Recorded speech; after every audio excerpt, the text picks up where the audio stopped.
Welcome to TimesRecordNews.com football show. Andy Newberry, Jonathan Hull, Zach Duncan. Got a pretty good idea. We got 2 more games for some teams to make, to get to the playoffs. Yeah, the districts really are starting to get kind of fun now. Obviously, 5A has been going on for a while, but a couple weeks in district, we kind of know for a lot of these districts kind of what are the big games from here on out. Holiday Henrietta this week is a big game. What was your biggest takeaway last week that made a playoff difference?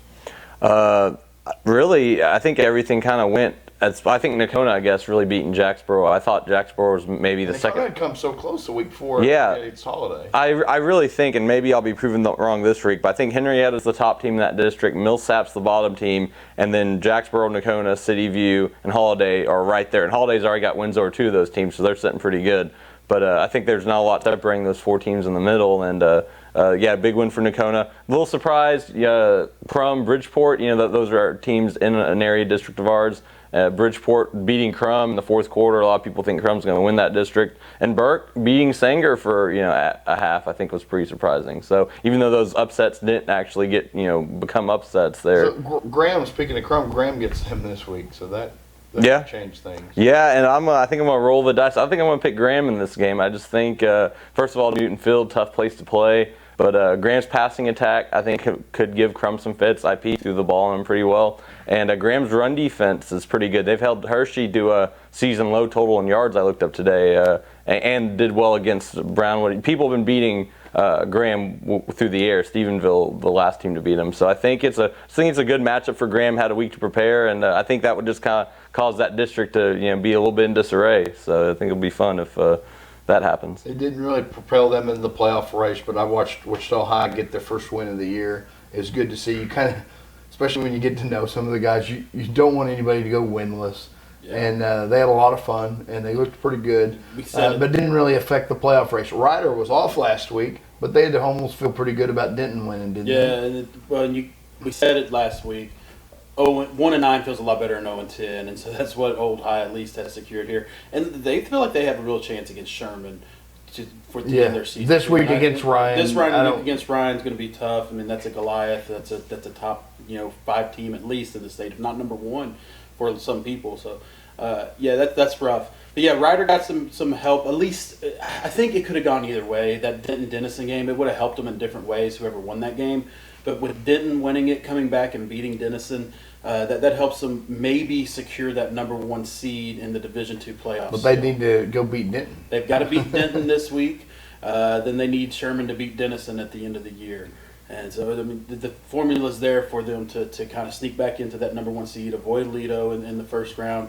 But it's really not – it's easier, but it's not just significantly easier being that number 1 seed because, you'll get Boswell, first round. And Boswell's had a lot of injuries. They've had some struggles there. But second round might be Grapevine. So that's not an easy matchup either. It's going to be hard to go for. Yeah, it's going to be a tough trip either way, however it stacks up for them. What do you see this week as another big game? We kind of mentioned it a while ago, but Holiday Henrietta. Yeah.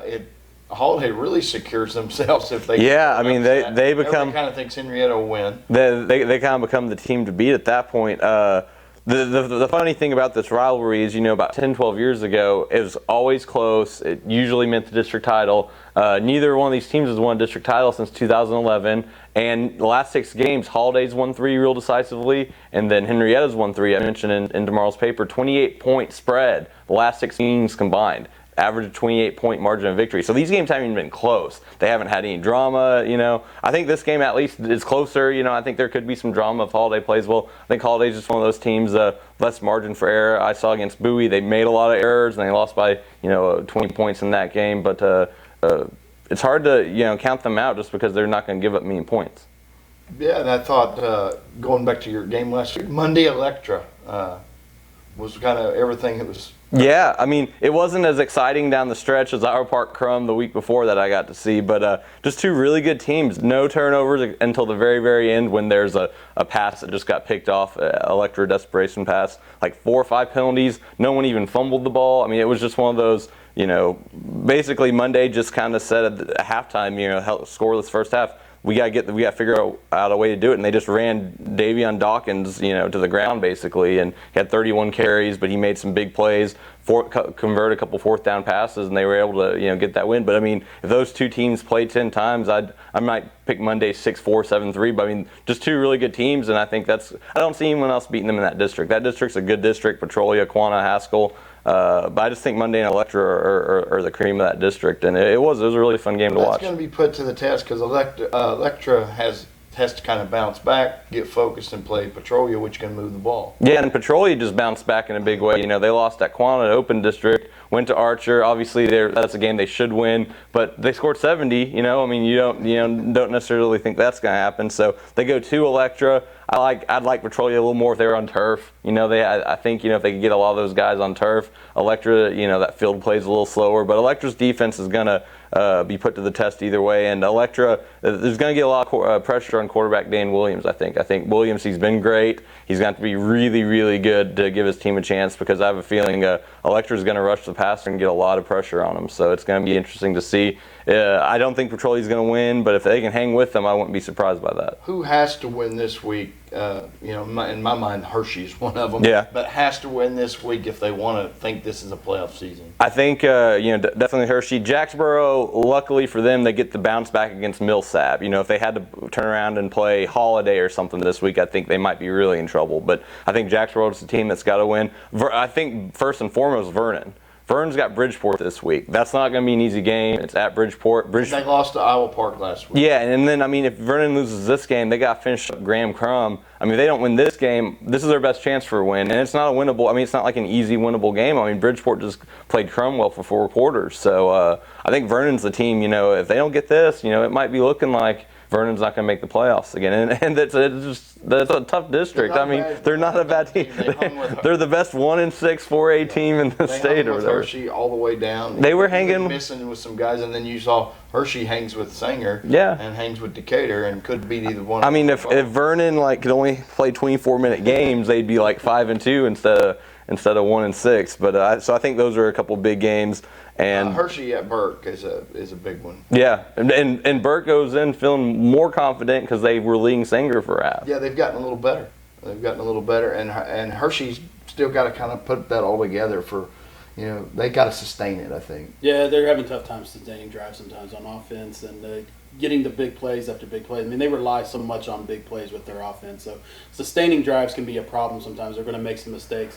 There's. I've been kind of disappointed that the defense hasn't made more game-changing plays because I think sometimes if they just put the heat, they've got explosive athletes. You kind of saw that early, but it was against inferior competition. But you haven't continued to see as many of those. They won the Vernon game. Ezekiel Holmes created a play that created a turnover to win the game, but they really haven't done it since then. They had some against Decatur, but none whenever it really mattered. There's another part of it too.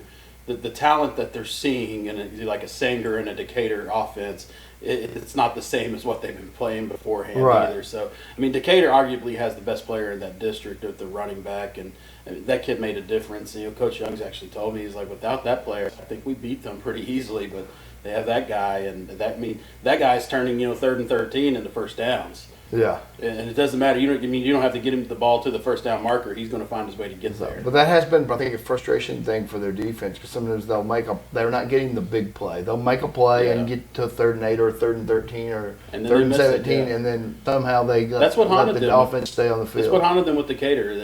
They won 1st and 2nd down, I think, consistently the other night, but 3rd and 4th down, they gave up a lot of them, and Coach Jones, they missed a lot of tackles on 3rd and 4th down that led to that.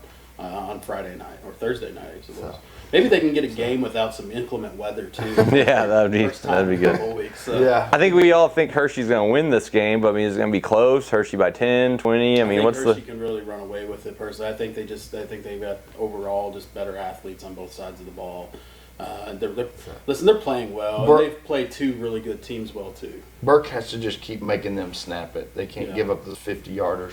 If the big plays for Hershey are 12 and 15 yards and they get to line up and try to play again, I think Burke, the longer it stays close, the more chance you get of an upset in a rivalry game. If they start peeling off 40, 50-yard plays and put touchdowns on the board, I think Burke's in trouble. It kind of goes back to what Coach Frank Johnson and Holiday, when I covered their game against City View, they beat City View 7-0. despite City View probably having faster guys and more athletic guys, and he says the key for our defense is just keep things in front of us. It's like most high school teams cannot drive the field 80 yards without making a mistake. It's like put them in a situation where they have to make the mistake, don't give up a big play, and that's got to be Burke's theory. That's got to be what they buy into on Friday night. Yeah, almost any time that we're making them snap it again is a victory for us. Yeah. And maybe they'll have a penalty, maybe they'll have a bad snap, maybe we'll strip them. Yeah. But you can't give up 2 and 3 play touchdown drives. No, or you're just that'd be the end. For Burke then it's quickly. a lot of pressure on your offense to mount drives to match it. And so I favor Hershey a little bit, but I don't think that's a given. I think they're going to have to go out and earn it. Because they've had built themselves up thinking they were going to jump up and beat one of these teams. I think they really believed they would beat Singer and they would beat Decatur. Yeah. And so that I think that was probably tough to take. Yeah. Yeah, especially when they had chances. Ryder Denton, you've been saying that you going with the Ryder upset here? Or? Yeah, I feel like Ryder can go in there and beat them. This has been the game I've been looking forward to the most all year. The last 2 years, it's been the best game I've seen with Ryder and Denton. These two teams, they match up well. They go up against each other everywhere. It's real even, and it's been great games. It's come down to the last minute. And this week too, it's kind of the full circle for the Willie Cherry injury. He was hurt in the last 30 seconds on Denton's field when it looked like he was going to break a game-winning 55-yard touchdown or so. And he's fully healthy. He's feeling good. He seems pretty pumped to go out and play in this game, play it well.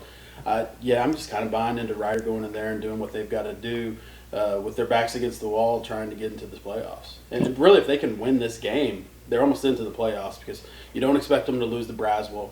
That would be 4 wins. 4 wins get you in. 4 wins get you in. So. But on the other hand, if they lose it, then that goes pretty shaky into the last week. Puts a lot of pressure on them. Puts a lot of pressure on them. They need Sherman pretty much just to lose at that point. They can't have Sherman beat Denison. They become Denison fans. We figured out the other day in a 3-way tie at 3-3. Sherman wins by 6 or more over Denison that last game. Ryder's out. Yes. So they're on the negative side of the points there because they got maxed out by Denison. And you don't really want to be, dependent on anything to go right for you in that Sherman-Denison game. No. There's a lot of crazy things can happen. Yeah. It's the same way with an Old High Rider game. It's a big rivalry game, and who knows? And then the Sherman's got a running back that can run through Denison, and hey, Denison's got a running back and run through Sherman. That's going to be a lot of fun for those guys out there that week. So, well, I think we'll get with some of these games a real clear playoff picture going in. Yeah, next week we'll really know who's in and who's about to be in, and some teams are out by next week. So we'll see how it goes. Thanks for joining us. We're looking forward to the weekend of games.